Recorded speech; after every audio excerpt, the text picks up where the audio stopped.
Hello, welcome to Board Deck and Dice. Today we are escaping from a moon that is quaking in Moonquake Escape, right there in the box, from Breaking Games. Let's have a look at how it plays. So here we have a look at the player setup for Moonquake Escape. This is referred to as a player's hand, even though none of it is actually in hand, it's all on the table. You have cards that may be face up. These are generally going to be your equipment cards, which are blue.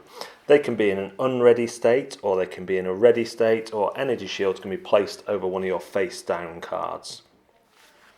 To move equipment to ready, you will need to use one of your actions on your go, and it will cost the amount of charges down there. This will charge up at the start of every go, and any you have left over you can save to the next go, unless you're on one of the spaces which depletes your energy or your battery charges. Other things you can do on your go, you can zap. Zap basically attacks one of another player's cards. There are certain rules that prevent you from doing this, particularly in the advanced game. If you're in a crater, you cannot zap or be zapped. Zap either turns round one of the face down cards or removes an energy shield. And what you're doing when you're zapping is you're looking for the opponent's alien. Because if an alien is not hidden, if an alien is exposed, they cannot escape from the moon. So in this case, a player might zap this card, and they do whatever the card says. So a yellow card is bad for the alien, for the player who is defending, and they would lose a charge. Green cards are bad for the attacker, a defense gun there, and then purple cards are extra events. So that one would reverse the orbit of the moon, so that card would go over in the moon orbit. This one is nothing, and this one is a lunar glow, which is a lunar event for the moon phase. When your alien is found, they are put face up until the escape phase of the game. Other actions you can take are to zip, which is to move 1 or 2 spaces on your current level of the moon, to scan, which is to draw 3 more cards and then put them into your hidden display, giving you a chance to rearrange things, to spy, which lets you look at another player's face down card, although again some terrain may affect that. And if you're in the same space as someone, you can steal any unready equipment they have. You may also use things on the advanced board. There's a tractor beam and defense gun. You may ready equipment, and you may save your unspent charges. So we've looked at the player area. Let's take a look at the board.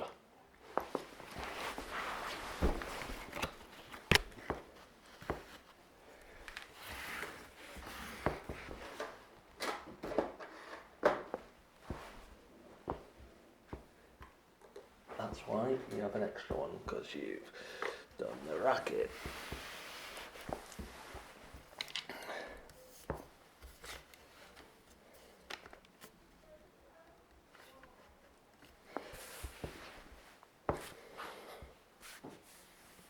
So it's fair to say there's a lot going on this board. This is the advanced side. Each of these circles, I'll show you at the end, have a basic side and a back.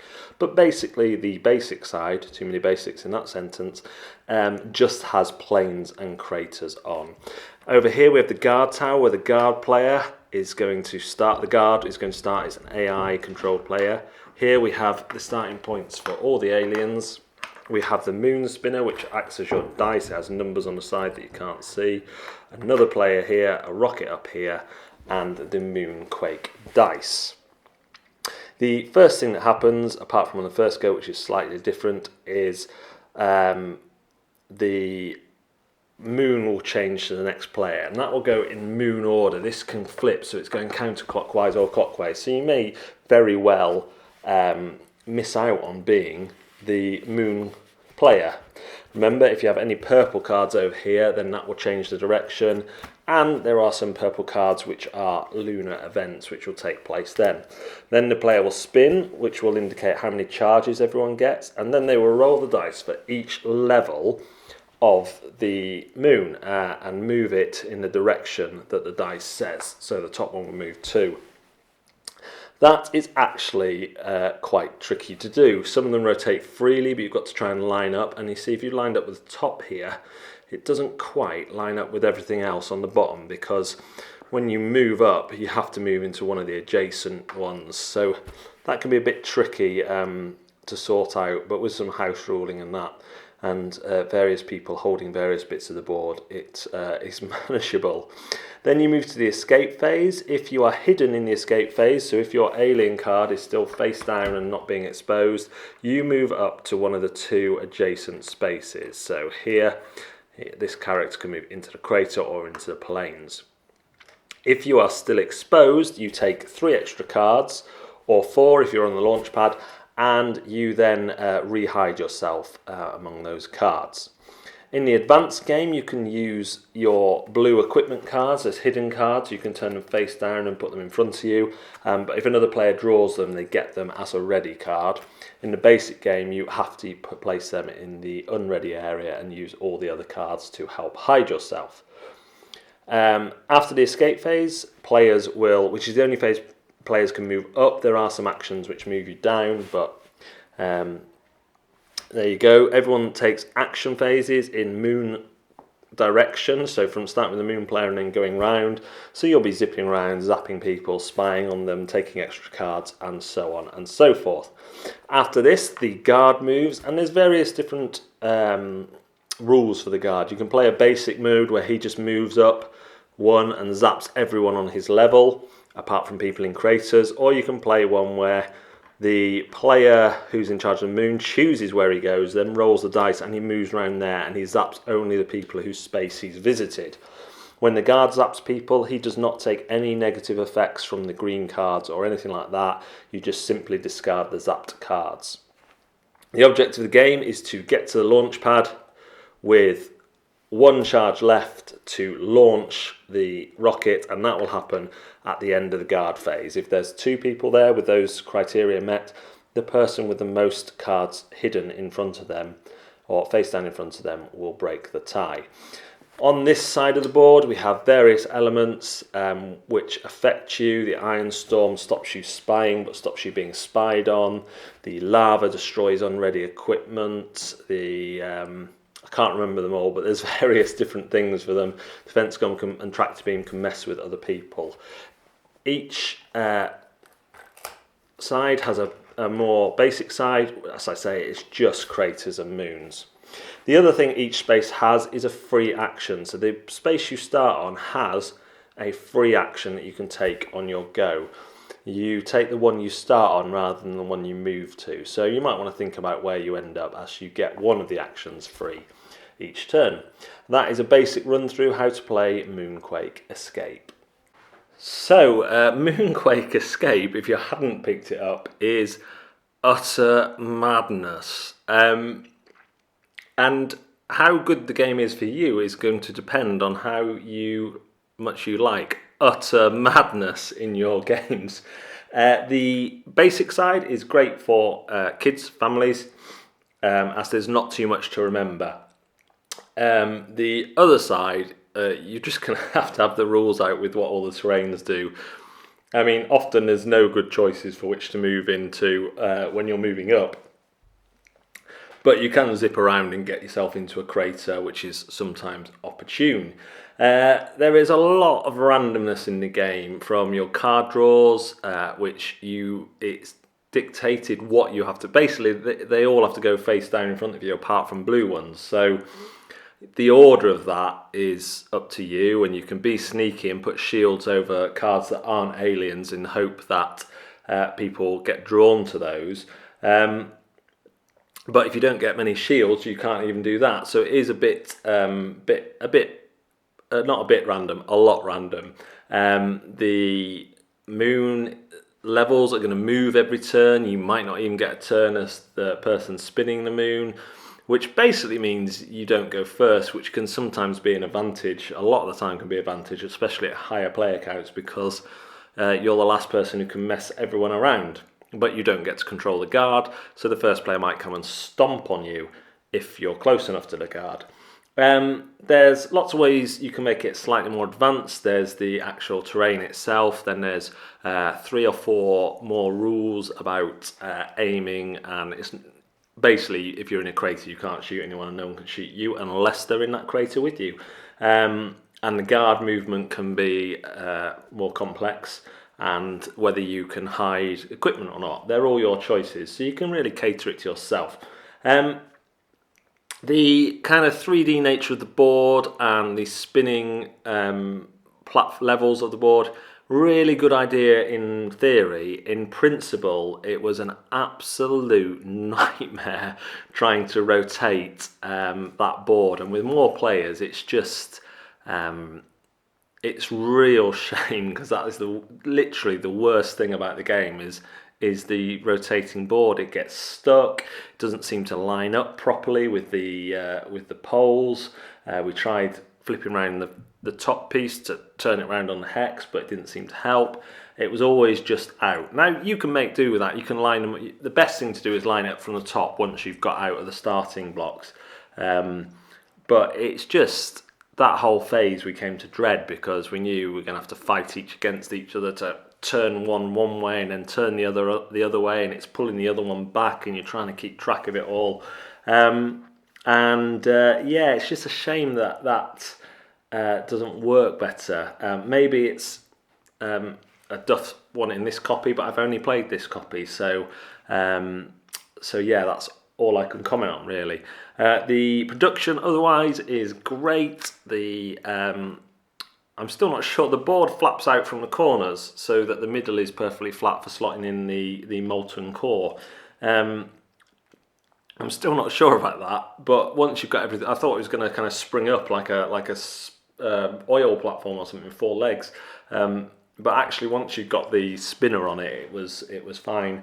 The charges are nice. All the powers make sense. You are going to be... It's nice that zapping doesn't put people out of the game, but does put them at disadvantage if they find the alien.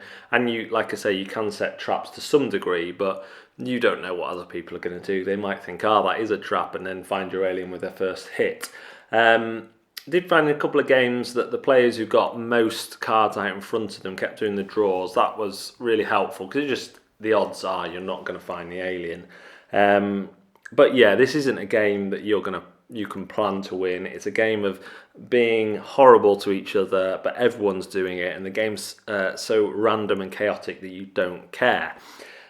Intimidation factor. It does have a level of intimidation factor, because you're putting together the board, you're trying to get it set up right, line up those things. If you're playing on the advanced side, there's a lot of loads more terrains, like 5 or 6. So I wonder if it would have been better on the basic side just have one more terrain, or 1 or 2 that appear once rather than just craters. Just so it doesn't feel like such a jump to the advanced stage. The rulebook is okay. I think it's just one of those rulebooks for the actual simplicity of the game. It almost has too much in it at times, so that makes reading through it a bit more of a journey than it should be, but not terrible, and certainly not the worst I've seen. But yeah, perhaps harder than it should be, harder going than it should be is what I'd say about the rulebook. Fun. I had a lot of fun with this, but I played with guys who we just like being idiots to each other, and it wasn't really caring who was going to win, because if you've got 3 cards in front of you and they all zap you and you're exposed, and they've both got 18 cards in front of them and they're still hidden, and you're on the last level before the rocket, you're not going to win, but you can still try and zap them. And there's something not tense is the wrong word, but when you've got just such a low chance of succeeding in messing up someone's plans because they've got so many hidden cards in front of them, and you zap and you hit the alien, or you don't, you're all invested in those moments, I think is what I'm trying to say. And you know, a lot of heavier games don't have those moments in quite the same way. Those moments like in Hit the Road, where I had to roll one, I had one dice to roll, I had to roll a shot, otherwise I would have lost, and I rolled the shot. You know, those moments don't come up in heavier games as much. So there is fun to be had as long as you like random chaotic games, or as long as you have space for them in the groups that you play in. And as long as, if you're playing with your family, your kids can cope with that, the fact that they might win or they might not, but perhaps that's not the most important thing in playing a game like this. Would I add it to my collection? Probably not, just simply because as I have moved on so much in the time since I've been doing this channel. At the start of the channel, I probably would have added it into my collection. I had a lot of fun with it. Now, I just bought Le Havre, and I absolutely love it, and I would always want to play that over this. My group will play games like this, but we'll probably have a limited few that we will play that are kind of this kind of level, and we probably wouldn't choose regularly a game this chaotic and random. We'd probably be more likely to go for Camel Up or something of that nature if we were wanting a break from the seriousness. So good game, as long as you like randomness. Colourful artwork, components fantastic. Just that issue with the spinning platform can be quite difficult, bringing it down a bit, and the fact that for me as a gamer I've moved on to heavier experiences, and that's where I'm finding a lot of enjoyment and where I want to spend my time. So there we go, Moonquake Escape. Thanks very much for watching Board Deck and Dice. We will see you next time.